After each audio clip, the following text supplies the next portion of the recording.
All right, welcome to our Collabicast, my brothers and sisters here. So we do this thing called the Collabicast for our listeners now, which is we've all got our individual podcasts here, but every few months we come together and we have this group discussion. Usually there's a host, and today I get to host, which is Uh, kind of cool. So I picked this topic that is near and dear to my heart.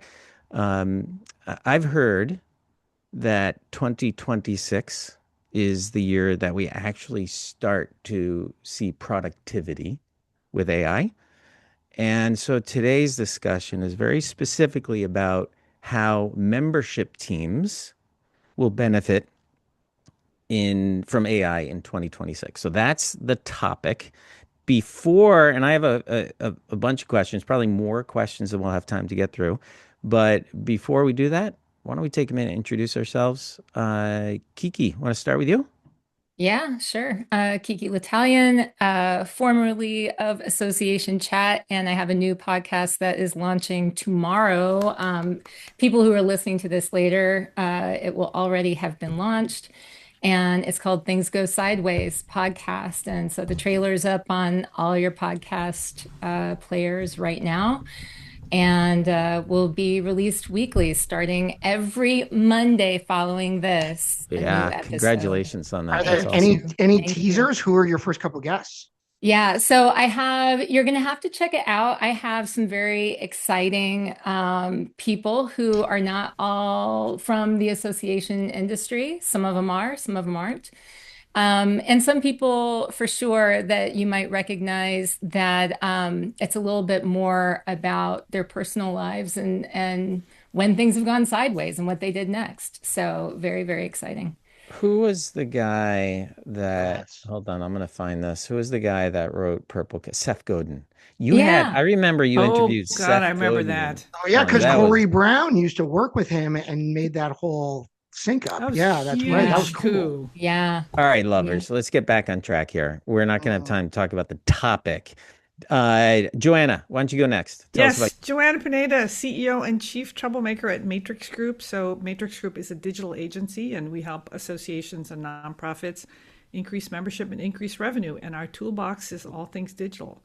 So, it's web, AMS, it's social, it's mobile apps, etc.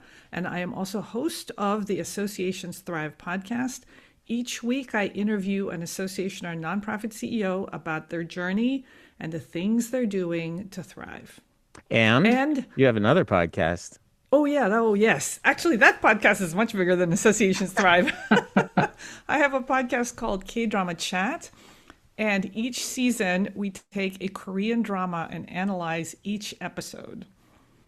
Awesome. So, and between the two podcast guys, I have over 300 episodes.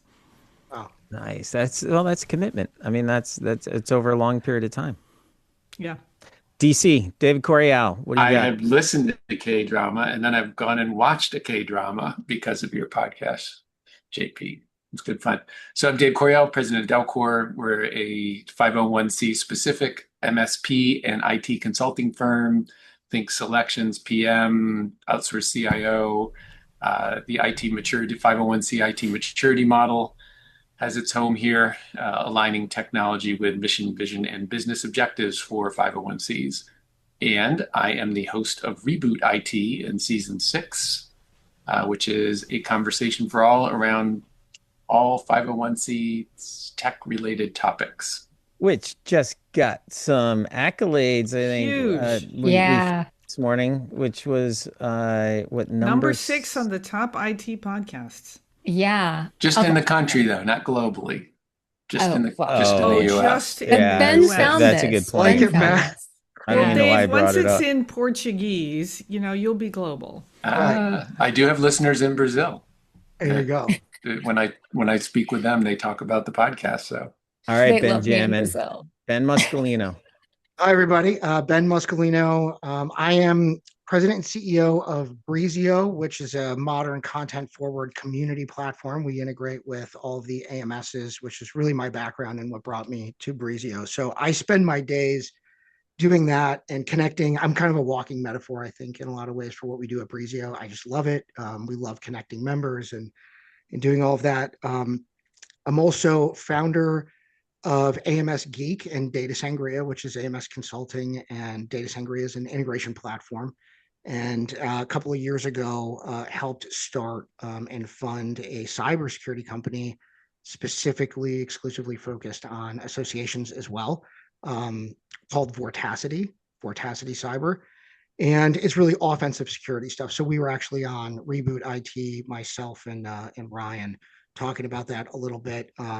And it's complementary to, it's very narrow what it does, but it's a lot of fun, and been in the association space about 20 years. And I co-host the association podcast with Gretchen Steenstra and Jake Toohey, and it is a ton of fun. And it's made even more fun by having a community of podcasters in the space that I think Dave Coryell specifically has just done a great job of like pulling subsets of us together and getting us all together at Annual. And it's a ton of fun to be here. Thanks for getting us together today, Dave. And I'm Dave Will, co-founder, CEO of PropFuel. I have a PropFuel. I think many of you know this already, but it's a software platform to help learn more about your members by asking questions, and that triggers automated actions. Now, having said that, my podcast is Association Strong. You can find it at associationstrong.com. I do that with Tom Morrison, and he and I have a little banter.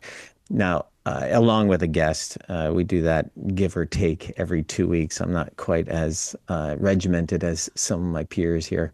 I also have another podcast called EO360. EO is an association that I belong to called Entrepreneurs Organization, and I run their podcast globally. That one's pretty fun too. I interviewed some big names in that one. Founder of UGG. That was a fun conversation. And Guy Kawasaki. Guy Kawasaki was on. Yeah. Bear Grylls. Anyway. I've actually Bear Grylls. No, that he wasn't on the podcast. I interviewed him on stage somewhere. But thank you for saying that. I wanted to name drop for you. Just wanted to say. All right, let's get into the topic. So I started this by saying that I've heard that 2026 is the year we actually get productive with AI. I'm curious, how did that statement strike you? Are you a believer? Are you skeptical? Ben, let's start with you. Yeah, I'm a believer. I think this idea of putting together an AI strategy was really abstract to a lot of people. And where I would tell people to start is like lean on your tech companies, right? Most associations are not in a position to like be building AI things. And yet AI is now making it easier to do that. But yeah, I'm a believer. I use it every day. But you think this is the year? This is the year absolutely, because it's not pie in the sky anymore. It's more like we're not just seeing other people using it. It's become so tangible for you day to day little things. And as we get comfortable with it, we start to see what it can or should be doing with it. And our expectations are starting to align with what we should be using it for, not just what we can use it for, which I think is an important distinction. And so, yeah, I'm a huge believer. And I think that this year, people are going to almost slow down with it a little bit and then be a little bit more intentional. And I think we're going to have incredible outcomes with it this year. Slow down to speed up. By the way, I'll pick the someone else, but if you have something to say, feel free to jump in. Just jump in and make a comment if you want to respond to something Ben said or something I'm saying. Kiki, why don't you go next? I think intentionality that Ben touched on is key, because I think that yes, I think that there's going to be more productivity, but I also see that with more people using it, they're asking more in-depth questions. There are more questions that are coming up about energy usage and terms like AI slop is like a thing now. And so I think that along with more productivity, there's also going to be a lot more refining of what is useful for organizations and where it makes sense to spend time in training people and where we should probably rein things in. Joanna? Well, I think this is the year that associations actually allow themselves to really experiment with AI.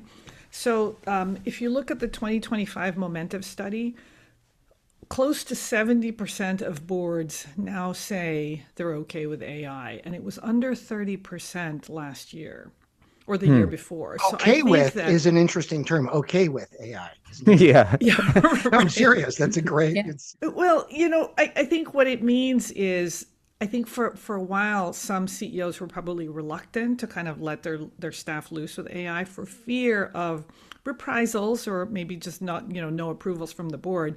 But I think now boards are saying, okay, this thing you can start playing with it. So clearly staff were using AI, but now they're going to be given the green light to do it. And now they'll be given resources and they'll start reaching out to their vendors and their partners.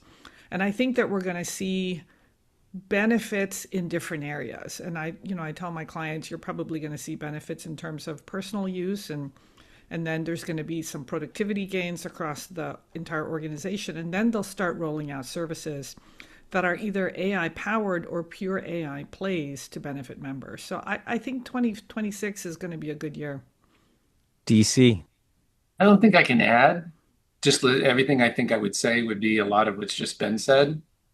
I do, because I'm a yes on, because literally This the is the question yes. is, will we Yeah. be productive? Yes, we will be productive for all the reasons that the three of them just laid out, really. Do you think we were productive last year, Dave? We being the industry. Yeah, I would say on average, no. I would say Yeah. there's still a lot of valley of despair stuff going on, as well as I'm busy doing my thing. I don't have time to figure out how to use this. And what Yeah. I heard someone say is we're going to slow down. I think maybe Ben said that, or I don't know who said we're going to slow down, and then that's going to allow us to be more productive. hmm the only thing I would add to all of those comments, and I'm in agreement. I mean, obviously, I saw that and that quote struck a chord with me.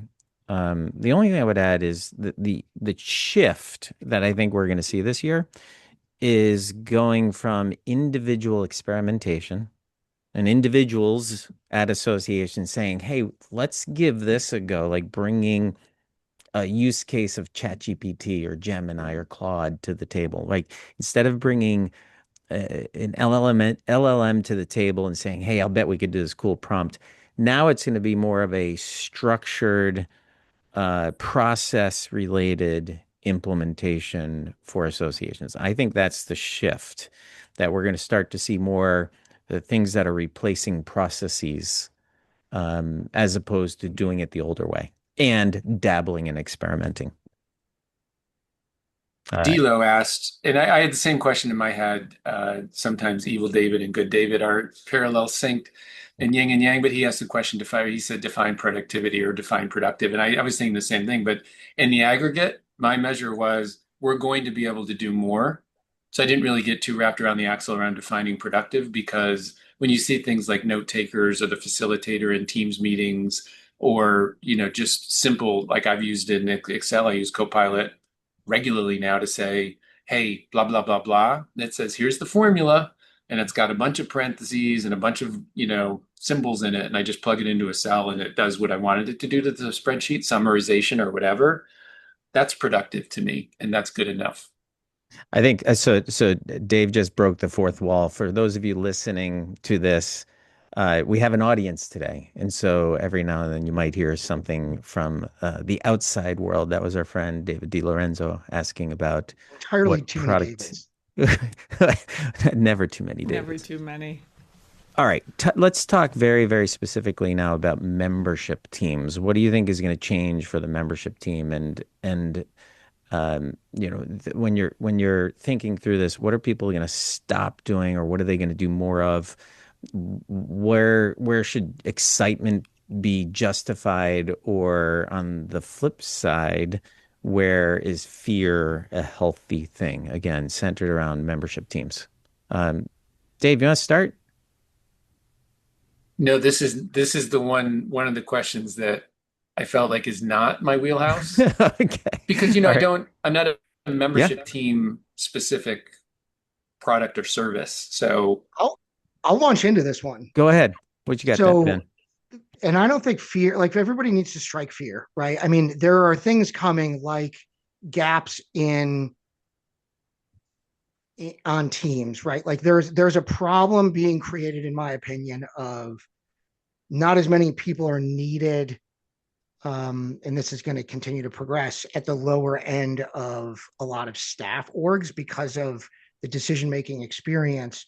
And now the work in a lot of ways is being propelled. So there's gonna end up being a gap somewhere. I don't know where or when, but there's not many people being mentored because of that. But what I will tell you is fear needs to be gone, because in any event, I think if we look back at last year, the experimentation, this was the learning process for everybody. Like, what's it capable of for me, right? In my world, in my day, and the people around me. Let me ask people how they're using it on my team and around me. And I think it's going to continue, like with platforms.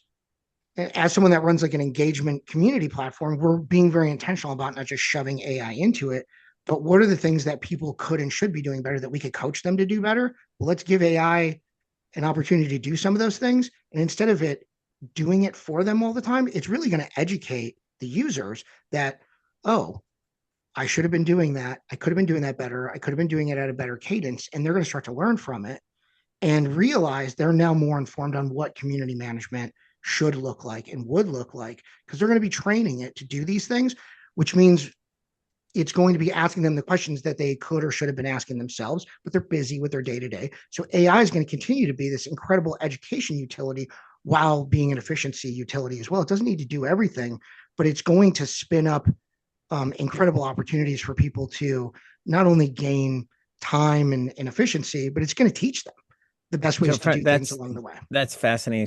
So from a community perspective, Breezio being a community platform, you see, I think one of the most laborsome jobs in kicking off and managing a community is the community manager job. And you think AI can essentially take over a lot of that element of the platform. Or assist, right? Let's say there's 10 core things that a community manager needs to be doing. And sometimes they may just be overwhelmed or not have somebody in that role, depending on how you're staffed. A lot of organizations don't have a dedicated community manager, even though they know that providing a community and doing some level of community management is super necessary to member value.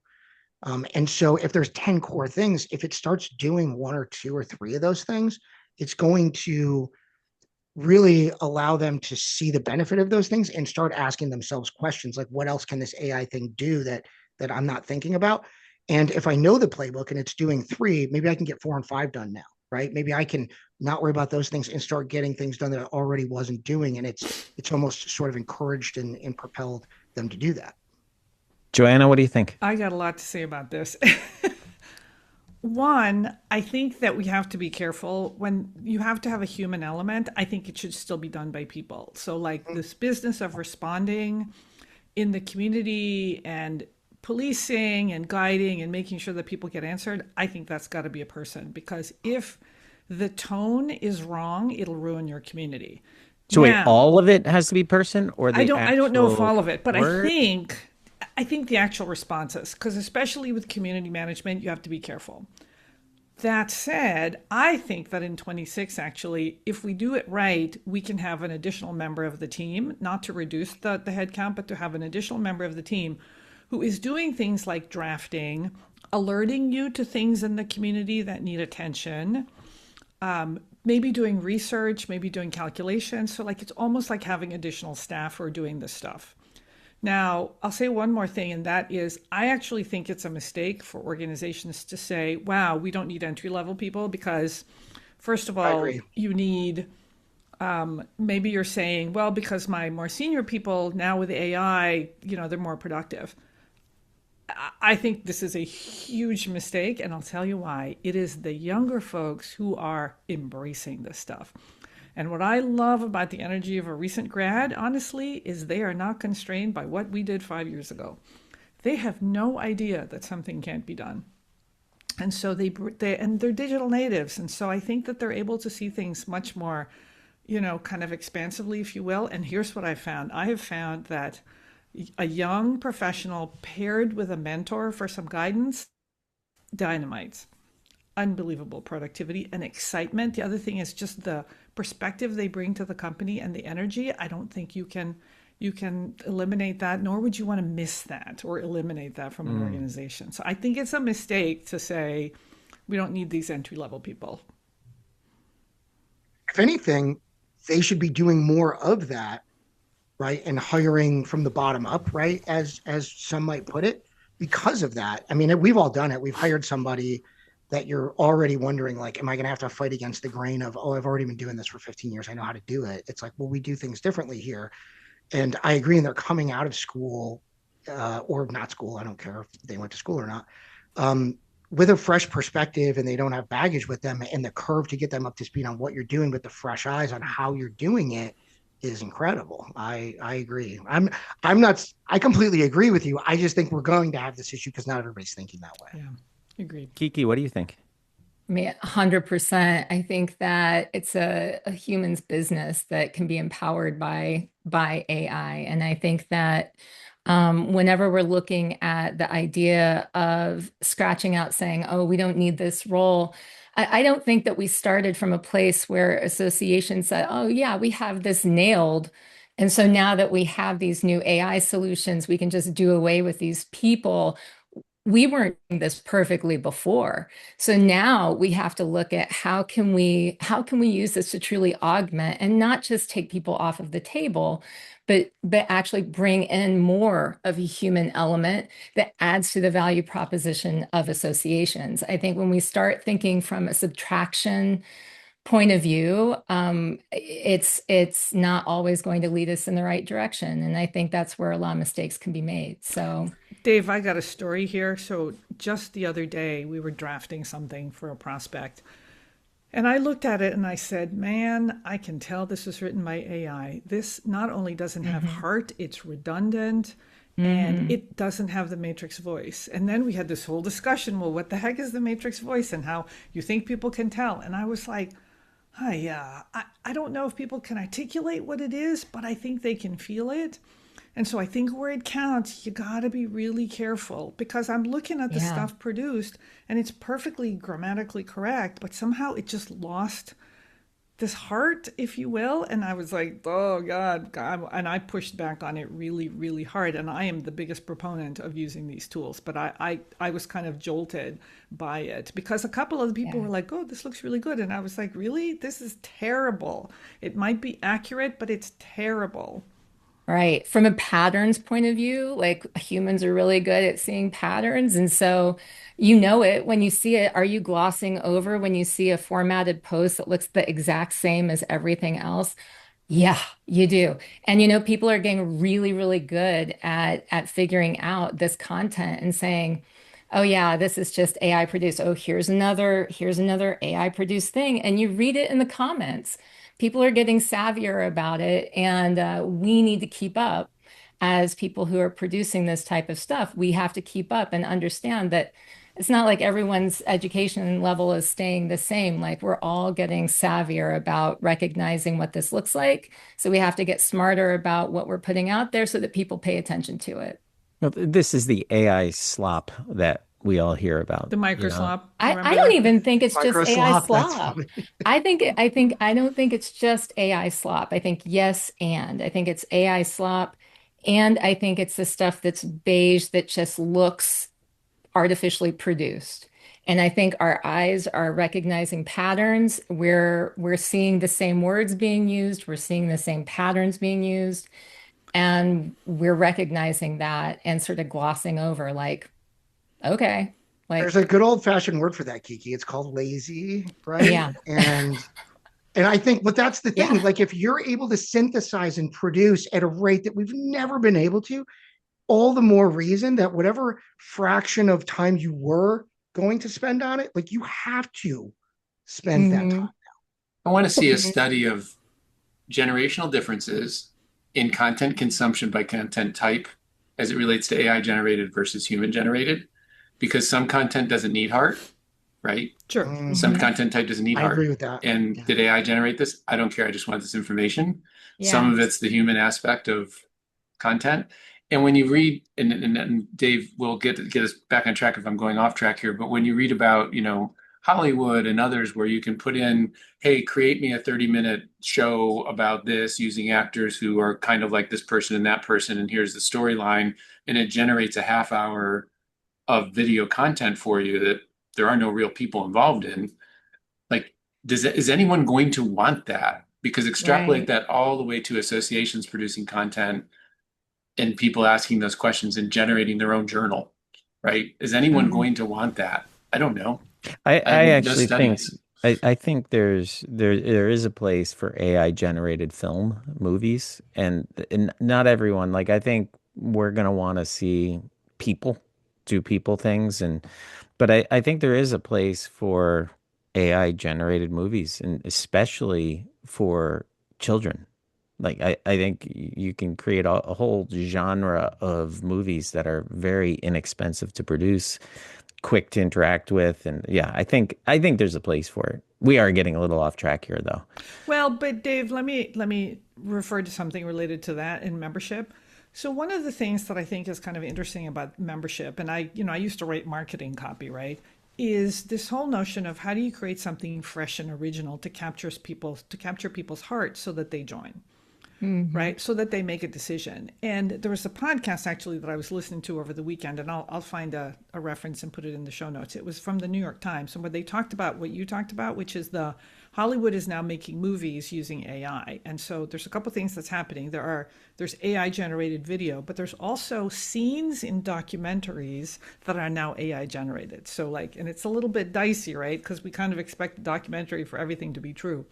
But one of the guests said something really interesting. She said, if AI, Gen AI in particular, is sort of generative based on what it's learned, then a movie like Sinners would never be Mhm. created by AI because it's so unique and different. So we have to have room for the unique and different. And I think that if you can somehow use AI to kind of help you with a lot of the repetitive stuff so that you can use your brain and bring Mhm. heart to your emails that you're sending out to members, to your interactions in the community, then you're giving yourself brain space to be able to be more creative so that you can create a movie like Sinners. So is the question, is it freeing up time for us to put more heart back into the work that we're doing because we were so busy trying to keep up Yeah. with the speed that's demanded from us that we as humans were just Yeah. checking boxes to Yeah. get a lot done? Is it freeing it up to put the heart back into it? I have never ever seen an association that I've worked with. 25 years now I've been working with associations. I've never seen an association that says, they have a little capacity on their team and they're just looking for some cool things to try out. Do I have any ideas? Like, everybody is so underwater with the work they have to do, Ben. I think you're right. There's so much more that people want to do, but they can't get past the minutia of the day-to-day activity. So Yeah. here's how I'm going to answer that question about, again, the question going back to what's going to change specifically for membership teams and everything around that. So membership teams, the key word there being membership teams, and this is from conversations I've had with a number of membership roles at associations. For the most part, they really want to understand what's going on with their members. So the way they're doing that now is they listen, they talk to their members, they have conversations with many of the members, they observe things, they look at, and maybe they look at the surveys. So there's a lot of places that people are going to learn about their members, and a lot of that comes from conversations at conferences, and that's good stuff. Like, we shouldn't dismiss that, and by no means am I dismissing that or saying that shouldn't exist. But what AI can do better than humans is take data from lots of different places. I just, for this phrase, scattered data comes to my mind. Like, it's scattered data. It's data that's in a lot of different places, and bring it together to create insight or intelligence. And so what I believe we're going to be doing in 2026 is seeing membership teams take scattered data about their members, data from, and yes, this is something I've given a lot of thought to as it relates to my business. This is not just off the top of my head. This is something I've been working on for, 6, 9 months. This is not just thought of this morning, but to take scattered data from lots of different places, synthesize it to understand very specifically certain segments of these members where there could be very impactful moments of engagement. And so rather than just hoping that we get the right people with the right, broadcast email or message or at a conference that we got just happened to get the right stuff, AI will be able to capture all this data and give us those very specific moments of impact where we should be talking to them, telling us what we need to talk to them about. And then, of course, so if we capture this data and we identify who, then we can start to identify what it is we need to connect with those people on. And then the easy part is we can automate all of that and have the human there to do two things. One, the human is there to approve. Well, it's first to set the rules, the boundaries, and what's important to us as an organization. Two is to approve the auto-generated messaging. We certainly don't want stuff going out that's coming out of a black box. People. Well, like to Joanna's point about community, like drafting it for them, but maybe not posting it, right? And then three, or alerting you when something needs a post. Sure. Yeah, the alerts when somebody needs attention. That's the third one, Joanna, is like if somebody needs attention, that's when a human needs to pick up the phone. That's when a human needs to connect and try to really interpret. One of the greatest examples I can think of is ASAE using its system. Using PropFuel in this case. They heard through the automated process that someone is struggling and getting their 100 hours with the CA. And she said, look, I'm a single mom, and that's a lot of hours to get my CAE. And Amy Hempel at the time was at ASAE, and she responded back to that person saying, dude, I hear you. I mean, she used her own language, but she's like, I hear you. I was a single mom too. I know what it's like. Like that right there is true human connection. Now, unfortunately, AI says stuff like that too. Like I went to a marathon in Berlin, which is pretty awesome. And I asked ChatGPT, I was like, hey, how do I get to the start line? Like, where is the start line and where's a good hotel? And ChatGPT responds, I remember running the Berlin Marathon one year. I was like, no, you don't. Why did you say that to me? Oh, I'm just trying to be relatable. So, but when you can actually get a person to say, yes, I understand, I was a single mom, it's tough. And they believe it, and they know it's coming from another human being. That's human connection right there. And being able to flag those alerts and say, hey, we got to get somebody from the team involved on this. That's where I think humans would come in. So short answer, scatter data to identify opportunities to create moments of high impact with members. That's what I think AI is going to do really, really well for us. I think that you're right. I think that if when all of those pieces come together, when you reduce member friction, when you reduce staff burden, when you avoid pretending to be a human when you're not, but a human is accountable for the outcomes, and then can we defend this publicly if our staff, if our members come to us and ask us about how we're using it? I think all of those things, it's like that's the ideal situation of where things can go and where things are probably headed. But, I think that it's still going to be a little bumpy for some and while they learn, I have a leadership thing here. So last year, one of the things that we did was actually over the last couple of years, we implemented some things that were designed to really help the project managers. One is over the course of many, many months, we developed our own note taker that takes notes in the matrix style and pulls stuff out and just makes it easy.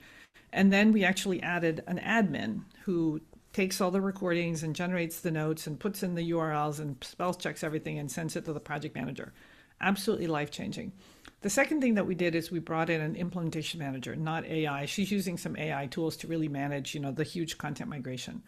And it was interesting. Rajani, my COO, and I, we said, hey, we think these two things are pretty life-changing for the project managers.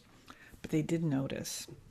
And it wasn't until we said, guys, these two things, we put them in and we think they're life-changing, but let us, think about this. And it wasn't until they stopped to think about it, Dave, to your point about how we're so busy, it wasn't until they stopped to think about it that they said, oh my God, Joanna, you're right. This is life-changing. And I actually do have time to think more deeply about my clients. So one thing that I would say here is, as you're bringing in these different things, you have to make sure that you, as the leader, kind of guide your staff to realize that something is changing. You actually have more time to think about your members. You actually now have more time to add more heart to your emails. You actually have more time to think about how to change the conference. Because otherwise, they're still, you're right, they're phoning it in, but also they're kind of just acting the way they always have, even though the circumstances have changed, because you have to kind of guide them on the path that the shift has happened. So I just thought I'd share that. One of the things a few minutes ago that came up, and I do have a list of questions I wanted to ask you guys. I don't know if we're going to You get have through like them all, 25, Dave. We've This is gotten going to be a two. 4-part series podcast, I think.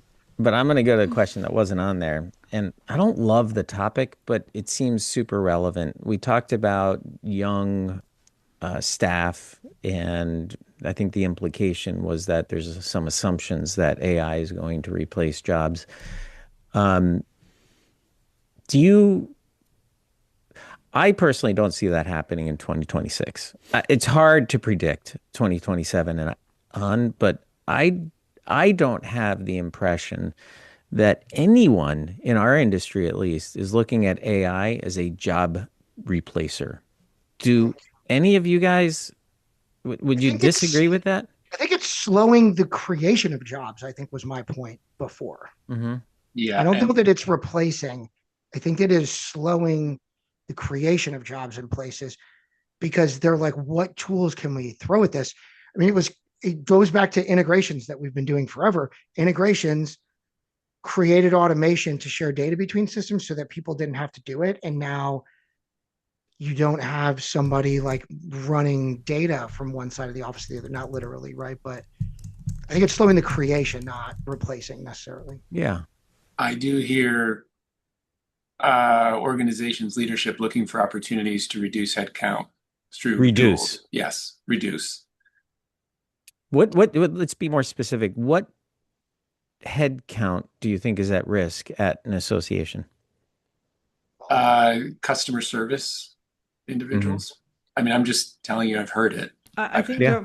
admin potentially, like front desk people who are, maybe doing some administrative work. I'm hearing that. Not much though, Dave. I haven't heard this really from my clients. Yeah, I'm Those would glad have you. to be big associations, I would No, think. no. Like small staff, I can't imagine a small staff is going to totally eliminate the front desk or eliminate support. You want people I think that's in that even more role. likely at some level because there are tighter budgets and there's less places for those positions to hide, so to speak, Hmm. or they're more noticeable because it is a small staff. But you qualified the question by saying in 2026, Yes. and I think in Yeah. 2026 you're correct. Very few. It's not the goal. It's not the common goal for Hmm. organizations to replace positions. I'm somewhat the downer Dave on some of this in terms of, I've said this at No. conferences and so on, that when you have an industry where if you took $10,000 a day and you put it in a checking account at the end of Ice Age every single day until today, you'd still have less than a third of the money of our largest tech company tycoons.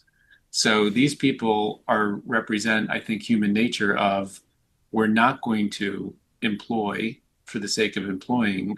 We're going to reduce and increase profitability or our financial position if we can through the use of a tool like this. Now, everyone says, oh, it's not going to replace jobs. It's going to, people who use it are going to replace people who don't use it. I call BS on that. And people say new jobs will get created. I do agree with that. I'm not so sure that jobs that are going to be replaced are skilled especially for skilled labor or unskilled labor jobs can take those new positions, right? The new positions around things like prompting or creating new AI platforms, et cetera. So there's a shift. In 2026, Dave, no, I agree with you. I don't think it's the focus, but I think we'd be kidding ourselves not to think that that's the direction this will go. Kiki, I don't want to pick on you, but you've been quiet. Any thoughts on this? Yeah, I mean, I think that one consideration is I do hear more discussion, and I don't want to be Debbie Downer on anything because I'm very happy about the direction that all the possibilities that are there for AI. I see how it improves all kinds of things. That said, I do think that as people are becoming more aware of things like, I hate to bring it up, but like energy drains, what this means for the environment, where data centers are located, what that means for, I think people are asking more questions and it's only going to increase. So my question about that is, as it pertains to what you asked about, which is about staff and stuff like that. I think people are going to be really sensitive if they see associations laying people off for some reason because it's like, well, now AI can do this. I actually think that those jobs might get more protected because, now people are kind of asking the questions of like, where does this make sense? What is the ethical use of it? I don't want the humans to be replaced by robots. I just want my experience to be better. So I think expectations are going higher for that experience. I think they're going to look to associations for even more. It's like after Amazon, everyone's like, well, what's the Amazon of associations? If Amazon can give me this, why can't I get this from my association? I think they're doing the same thing with AI right now. And I think they're saying, why can't you do a better job of serving me and making, having a better relationship with me when you have these fantastic tools? And so I actually think that the pressure is on associations, sorry, to up the game. And so that doesn't mean eliminating jobs necessarily. That means doing a better job with what So you've got. you see humans as a protected class. That's I the think next I protected think class are human beings. I'm like Dave. I've heard the conversations where people really are actively looking for ways to streamline stuff. So I know that those conversations are happening. But I also, Streamlining stuff doesn't mean cutting heads in many well, and cases. I'm And being diplomatic. I Yeah, do Yeah, mean yeah. cutting it's a Okay. heads, So like you where they're mean euphemism. talking literally about, cutting yeah, heads. It's a euphemism. yeah, yeah. But in this case, I have heard where people are talking about that as a way that they can show that, their numbers are better and that they're improving it. They're sort of moving into the future, but it's not like an overwhelming number. I think that that's one way to look at it. I do think that the expectation of better service, of understanding your people better, like what you were talking about earlier, Dave, is exactly what people are going to expect. They're going to expect to be served better. It's Hmm. like if my TV, if Spotify understands me, if Amazon understands me, if I can't, if everything around me understands me better, why can't you? Yeah, And so, good point. yeah. goes back, some of it goes back to like where you started on this though, DW, which is like data analysis, right? I remember when we first came out with engagement scoring in the AMS market, right? And I gave sessions on it. I was working for an AMS company at the time, and it was like, did you know that if you had a person that donated 2 of the last 3 years and attended an annual conference in the last 4 years and sat on a committee in the last 5 years, was 87% more likely to go from a single donor to a sustaining donor? And people were like, wow. And it was really complicated to set it up. And then you had to be like, oh, we're not tracking this and putting these things together. So I was like teaching classes and giving sessions on this is how you set up the engagement scoring tool. And then this is the intentionality around creating buckets. Because if you put too many data points in there, then adding or removing one dilutes it and doesn't allow you to show. It's like this whole thing. Well, that is something that we were trying to figure out how to help the business, like financially, right? Like forget their nonprofit status, like more revenue, more sustaining donors, whatever it was, right? More event registration, more engagement, whatever it is. And AI can do that like nothing else can, which Yeah. gets you back to the health of their businesses, nonprofit or not, it's a business, right? The health of their businesses and the decision making, which and what to do with that. And we talk about data driven decisions for years, but um, it comes full circle back to, for me, back to your initial question, which All I right. love. So we have a couple more topics I want to get through. We have I want to call it 10 minutes. Um, let's fast forward. It's the end of 2026. Uh, What does success look like for a membership team that's using AI? What are some characteristics of the membership team that's using AI that can say, at the end of 2026, did pretty well this year, made some progress. We were productive with AI. What does that look like? I was listening, and I think you three, four have already said a lot of it in terms of I'm freed up to do some human things as Mm-hmm. opposed to some task oriented. That's success. That's what I mean for 2026. I think we should be really happy for that as a success factor or an indicator that stuff I used to do is now being handled by an agent or whatever, and I'm freed up to respond to those messages like Joanna pointed out. Oh, here's what I'm going to respond to personally. are we headed in a direction, DC, that the division of labor, like we're going to sit down with our teams and say, let's categorize all the things we need to do and figure out which ones we should throw tech at. And then, because the freeing up the time and then getting back to those human things and the heart things, like, do we need to put those in a bucket so we make sure that there's a line there so we're really intentional about that free time, because people will find anything to do with their free time. So are we going to start to divide those things up, like these are tech, automation, agents, whatever, and like these are now heightened? And going back to the intentionality word that Kiki used first here today, which was like, these are the human things that we really need to heighten what we're doing over here because we have more time to do those. I don't know, I'm just asking the question. No, I think so. And I think that's good management, right? That's good leadership, good management and we've done that all along to some degree. We've Mhm. said, hey, here's a new tool.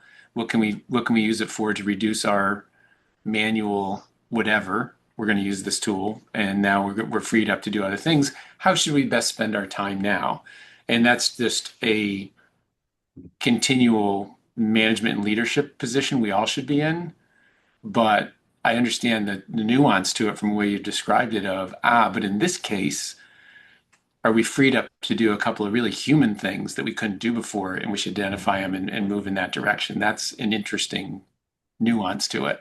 Like, what if we Evolution. took every journey, every member journey, and we looked at if we walked through that workflow and we looked at all the high friction points, all the points where there's some sort of, stuck feeling, there's an opportunity there, and we said, okay, where does AI make sense to make this better?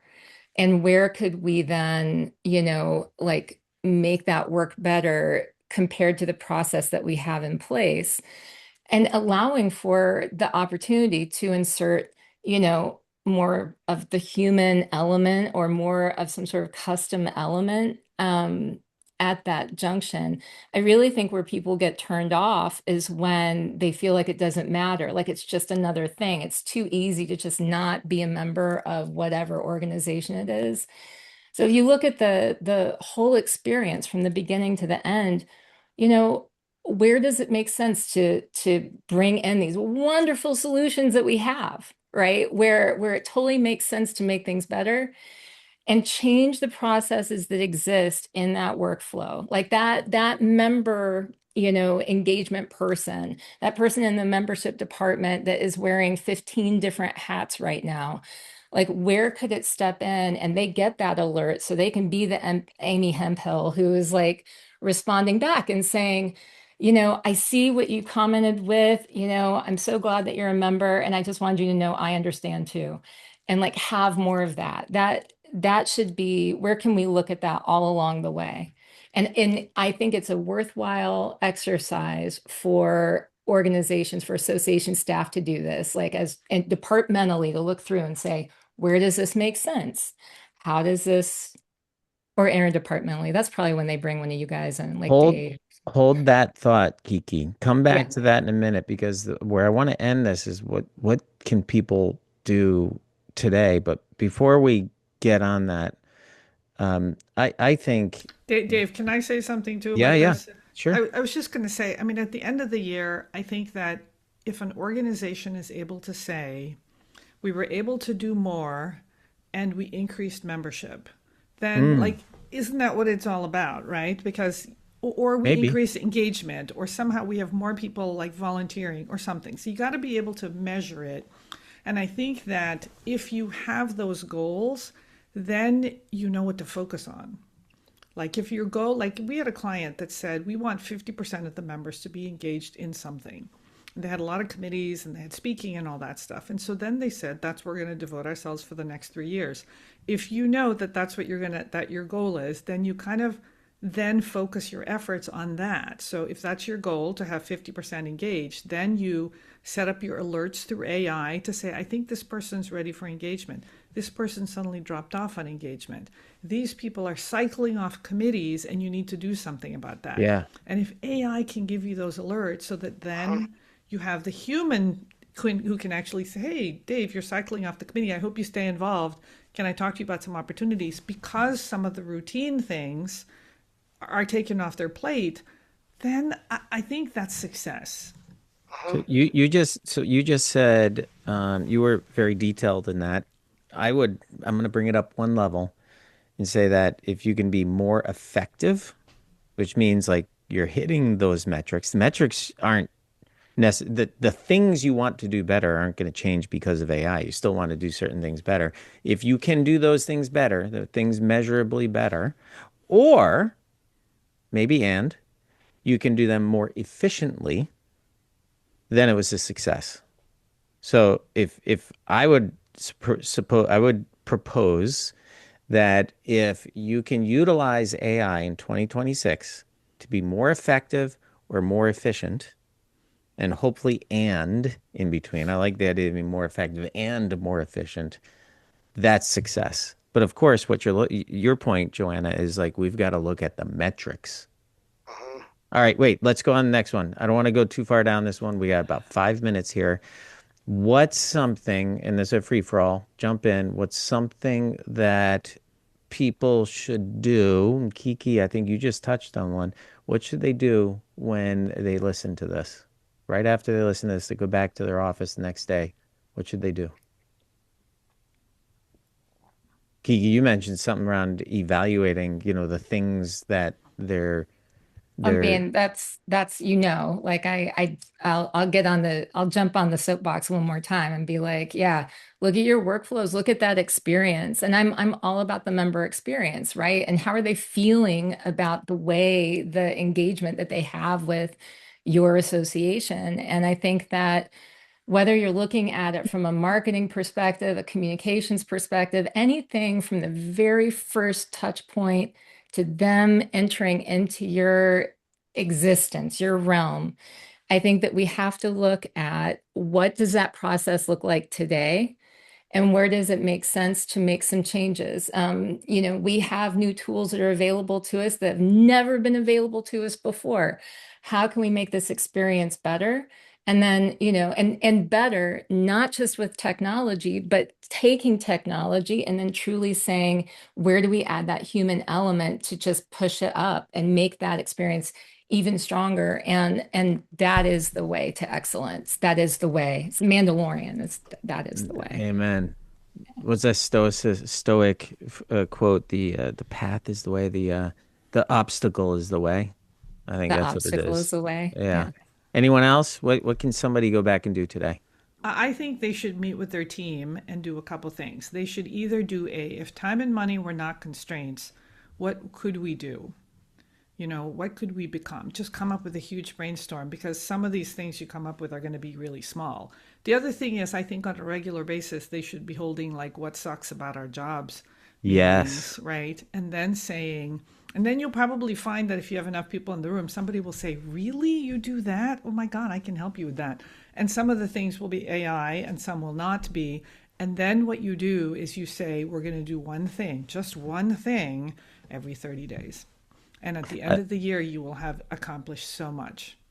I love that idea of I think you said what sucks about my job. I mean, that could get a little out of hand. I think the question I would ask is, what are the things in my role that I don't like doing? They're tedious, they're manual, and I wish I didn't have to do it so that I could do X. So what's the Y stuff I don't want to do, and what's the X stuff that I do want to do more of? DC or Ben? Yeah, I think what was said, so I'm going to change direction and say the P word, policy. I think you should go back to your office and say, do we have a policy for AI use? And if we don't, please create one, and don't make it a 12-month process with 42 pages of text. Make it less than 2 pages and a simple guideline that anyone can read and understand and follow. Does Step Core, two. does Delcore have a place where people, like a blog post, anything where people can learn how to create that? I think we have a sample policy up in our resource center, but I'm not sure. Okay. Certainly email me or connect with me on LinkedIn. I'm happy to send you our sample policy, though. It's a couple page framework to fill in your own. It's pretty straightforward. Thank you for asking. 2, look at where the pockets of AI use are in your organization now. And then 3, figure out how you are going to promote and share, set up almost like a playground for the AI users to share what they're doing. We were doing it and it's run its course. We've been doing it about 6 months, where we were doing weekly half hours every Wednesday. We had AI showcase. Anyone on staff, grab the spotlight, give us 5 minutes or 15, 20 minutes on what you're using AI for to solve a workflow problem or to enhance your effectiveness and efficiency. So, there's got to be some way in your organization for you all just to continually share and build on each other. Oh, that's interesting. So that's what I would do. Ben, 20 seconds. I 15 can't say seconds. anything. This is like You don't have to say. You don't have to say anything. Here's so what I no, want you to say, I'll Ben. say this is what I don't know. This is what I will say, because I agree with so much of this. So I don't want to come back to any of it. I think it's like everyone needs to write themselves a note, like a good old fashioned sticky note, and say connection on it, or remember to connect, or what to connect. Human because connection. with Yeah. all of the time that we're doing and the intentionality around division of labor and what can be tech and what can be automated and what can be AI and all of this, it's the connection to your work, the connection to the content, the connection to the members, the connection to your family, the connection to yourself. So let's bring connection back in 2026 with all the efficiency that we've created. Like, we have to be kind to ourselves, to the people around us, to our business, be thoughtful. And if we reconnect to the work things, all the individual work things in ourselves and the people around us, we're just going to be more successful. So connection, let's keep connection as a thread as we disconnect from some of the BS that's getting easier for us. Amen, brother. All right. www.associationstrong.com. Ben, what's your podcast website? Is theassociationpodcast.com. Kiki, your brand new podcast. What's the website? thingsgosideways.com. Joanna? matrixgroup.net/podcast. Dave? Delcore.com and the Resource Center, or all your major players. Yeah. Thank you all so much. I love this topic. I can't wait to the next Collabicast. I think that's a wrap for us. DW. So great. Thank you. Fantastic. Thanks for hosting. Thanks, everyone. Bye, everybody. Thanks for joining us.